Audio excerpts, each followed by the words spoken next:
कुछ देर चलने के बाद पहाड़ों के बीच एक सुरंग आ गई। कैबिन तक पहुंचने के अलावा कोई दूसरा रास्ता नहीं था। जैसे ही वैन सुरंग से गुजरी, हम देखते हैं कि एक पक्षी बहुत तेजी से उड़ता हुआ आया, लेकिन एक अदृश्य दीवार से टकराकर नीचे गिर गया। इसका मतलब ये था कि ये इलाका किसी के कंट्रोल में है। कुछ देर बाद वो कैबिन तक पहुंच गए। फिर होल्डन को अपने कमरे में एक बेहद अजीब पेंटिंग दिखी, इसीलिए उसने उसे उतार दिया। लेकिन उसके पीछे एक शीशा था जिससे डैना का कमरा साफ दिखाई दे रहा था। डैना को कपड़े बदलते देख उसने तुरंत आवाज देकर उसे रोक दिया और सबको बुलाकर ये शीशा दिखाया। थोड़े हंसी मजाक के बाद होल्डन ने अपना कमरा डैना को दे दिया। गजब ही शरीफ लौंडा नहीं है। डैना ने वो पेंटिंग एक बार फिर वहीं लगा दी और उसे एक चादर से ढक दिया। उधर लैब में कैबिन की हर हरकत कैमरे में रिकॉर्ड हो रही थी। सच तो ये था कि कैबिन से लेकर आसपास के पूरे जंगल का इलाका उनके कंट्रोल में था। तभी मॉर्डेकाई ने उन्हें कॉल करके खबर दी कि उन दोस्तों का ग्रुप कैबिन में पहुंच गया होगा। इसके बाद लैब में सट्टे लगने शुरू हो गए कि आखिर इन दोस्तों को कौन सा वहशी जानवर मौत के घाट उतारेगा। ये चल क्या रहा है? पता चला कि उन सबको एक खुफिया कमरे में पहुंचाया जाएगा जहां वो अपनी मौत का जरिया खुद चुनेंगे। जब रात हुई तो सारे दोस्त ट्रूथ और डेयर खेलने लगे। अचानक उनके पीछे जमीन से एक दरवाजा अपने आप खुल गया। इसके पीछे भी उन लैब वालों का ही हाथ था। फिर डेना को इस दरवाजे के नीचे खुफिया कमरे में जाने का डेयर मिला। जब वो नीचे गई तो उसका सामना हजारों अजीबोगरीब चीजों से हुआ। अचानक एक लड़की की तस्वीर देखकर डेना चीख पड़ी। उसकी चीख सुनकर सब नीचे आ गए और मार्टी के लैंप से उन्हें और अजीबोगरीब सामान दिखाई दिया। मार्टी को किसी के फुसफुसाने की आवाज आ रही थी और वहीं डेना के हाथ एक पुरानी डायरी लग गई। वो एना नाम की लड़की की डायरी थी जिसमें उसने लिखा था कि कैसे उसके बाप ने उन पर अत्याचार करके उसके पूरे परिवार को मार डाला और एना का हाथ भी काट दिया। अगले कागज पर कुछ लिखा था और मार्टी ने डैना को पढ़ने से मना कर दिया, लेकिन डैना नहीं मानी और उसके कागज पढ़ते ही जंगल में एना के परिवार की सारी लाशें ज़ॉम्बीज के रूप में जिंदा हो गई। ये लड़कियां किसी की बात मान क्यों नहीं सकती?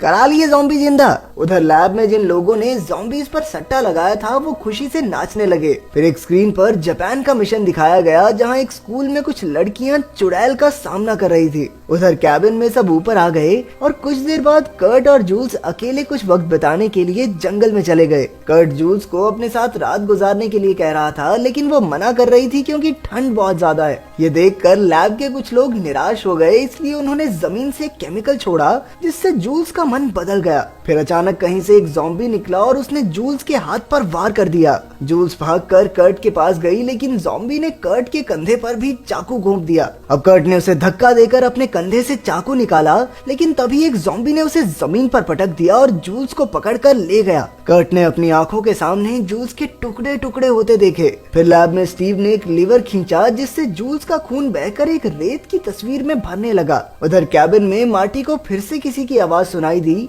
और वो बाहर टहलने निकल गया। फिर वो हल्का होने के लिए रुका तो उसने देखा कि आसमान में एक भी तारा नहीं था। अचानक उसके पीछे एक ज़ॉम्बी आया और धीरे धीरे उसकी ओर बढ़ने लगा, लेकिन तभी कर्ट ने आकर ज़ॉम्बी को धक्का दे दिया और मार्टी को भगाकर कैबिन में ले आया। फिर कर्ट ने बाकी सबको बताया कि जूल्स की मौत हो गई है और अब उन्हें तुरंत यहाँ से निकलना होगा। इसके बाद मार्टी के मना करने के बावजूद भी डेना ने दरवाजा खोल दिया जहाँ एक ज़ॉम्बी उन्हें मारने को तैयार खड़ा था। ये इस लड़की की क्या बीमारी है? बात क्यों नहीं मान रही है? ज़ॉम्बी ने जूल्स का कटा हुआ सर डेना के हाथों में फेंका जिससे वो बुरी तरह डर गई। तभी कर्ट और होल्डन ने तुरंत दरवाजा लॉक कर दिया। कर्ट ने कहा कि उन्हें सुरक्षा के लिए कैबिन के हर खिड़की दरवाजे को अच्छी तरह बंद करना होगा। यह सुनकर लैब के लोग घबरा गए, इसीलिए उन्होंने कैबिन में एक ऐसी गैस छोड़ी जिससे कर्ट का मन बदल गया। उसने सबको दूर दूर फैल जाने को कहा। जब सभी अपने अपने कमरे में चले गए तो लैब वालों ने उनके दरवाजे लॉक कर दिए। जब मार्टी अपने कमरे की खिड़की बंद करने गया तो अचानक उससे एक लैंप टूट गया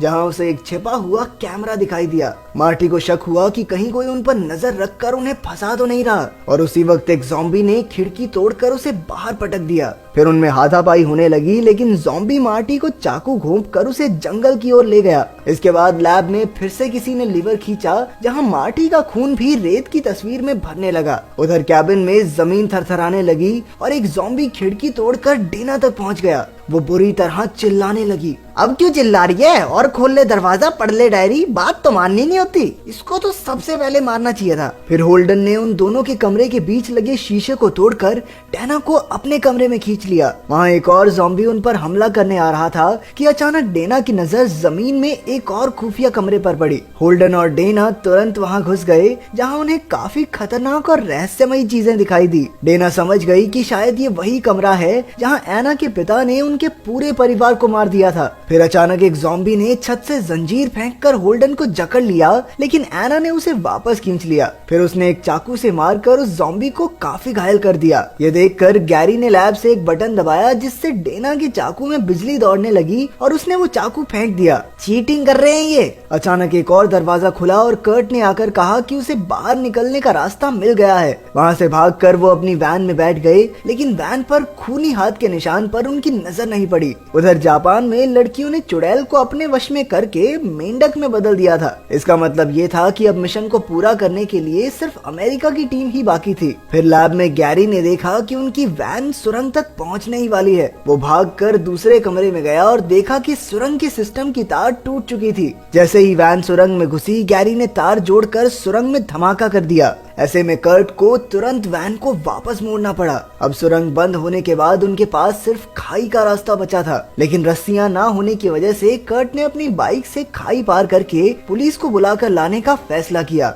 लेकिन जैसे ही वो कूदा, वो उस अदृश्य दीवार से टकरा गया और बुरी तरह जलकर खाई में गिर पड़ा। लैब में फिर से कर्ट के खून से रेत की एक और तस्वीर भरी गई। अब होल्डन और डेना वैन में फिर से कैबिन की ओर जाने लगे। होल्डन को यकीन था कि कैबिन के उस पार कोई रास्ता जरूर मिलेगा, लेकिन उसी पल पीछे से किसी ने चाकू से वार करके उसे मार डाला। दरअसल वैन में पहले से ही एक ज़ॉम्बी मौजूद था, जिसे देखकर डेना चिल्ला उठी। वैन भी अब सड़क से हटकर तालाब में गिर गई थी। ज़ॉम्बी ने डेना को पकड़ने की कोशिश की, लेकिन डेना तुरंत तैरकर दूर निकल गई। जैसे ही वो किनारे पर पहुंची तो एक और ज़ॉम्बी उसके खून का प्यासा खड़ा था। उधर लैब में सब जश्न मना रहे थे, लेकिन अचानक उन्हें फोन आया और पता चला कि जिन लोगों की बलि दी गई है उनमें से एक अभी भी जिंदा है। वहीं किनारे पर ज़ॉम्बी डेना को मारने ही वाला था कि अचानक मार्टी ने आकर उसे बचा लिया। वो दोनों ज़ॉम्बी को तालाब में गिराकर भाग निकले।